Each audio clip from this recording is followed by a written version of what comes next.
Big Data. Mengapa penting? Setelah pada video sebelumnya kita mengenal apa itu Big Data dan bagaimana era Big Data dapat timbul, pada video ini kita akan mengetahui pentingnya pengaplikasian Big Data dan Data Science dalam beberapa bidang.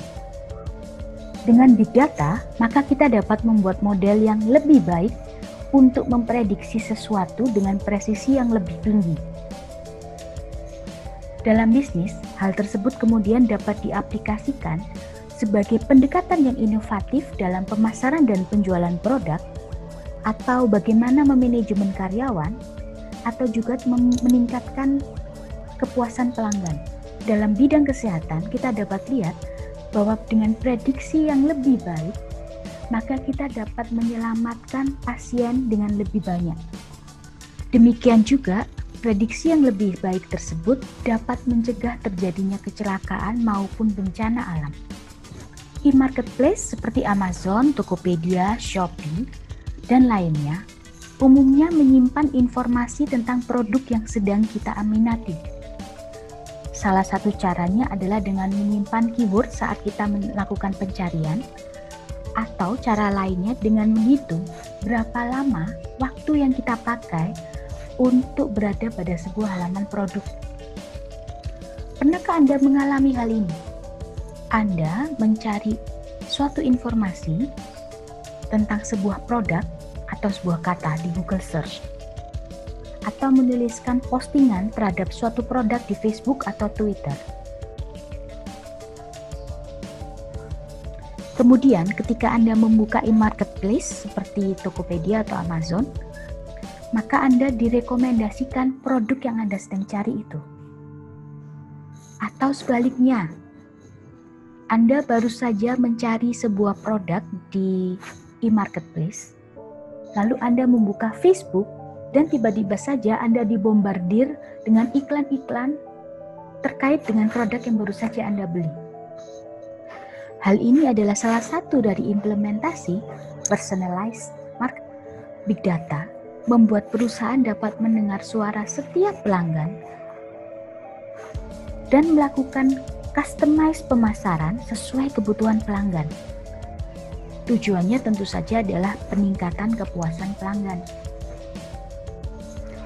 Contoh lainnya, kita sadari atau tidak, kita lebih sering memberikan review tentang sebuah produk tidak pada kolom review pada produk yang kita beli, melainkan melalui media sosial. Oleh karena itu, perusahaan semacam Amazon menggunakan metode sentiment analysis atau disebut juga opinion mining untuk mengetahui kepuasan atau ketidakpuasan pelanggan terhadap sebuah produk. Metode yang sama juga ditengarai dipakai oleh tim kampanye politik untuk mengetahui posisi mereka di masyarakat, sekaligus menentukan strategi yang tepat untuk berkampanye. Penggunaan sensor di peralatan mobile seperti GPS juga digunakan untuk location-based advertising. Sebagai contoh, ketika Anda sedang berkendara di sebuah jalan tertentu, tiba-tiba saja Anda bisa mendapatkan informasi adanya sebuah diskon di toko donat pada jalan tersebut. Contoh lain, ketika misalnya Anda baru saja membeli rumah atau properti di daerah tertentu, kemungkinan besar Anda akan mendapatkan pesan dari Home Depot atau Mitra 10 kalau di Indonesia ya, terkait adanya diskon khusus bagi Anda untuk alat-alat pertukangan untuk membangun rumah. Di bidang kesehatan, terhadap kemajuan yang pesat terhadap teknologi pengurutan gen. Hal itu tentu saja menjadi hal yang signifikan untuk Big Data Biomedical.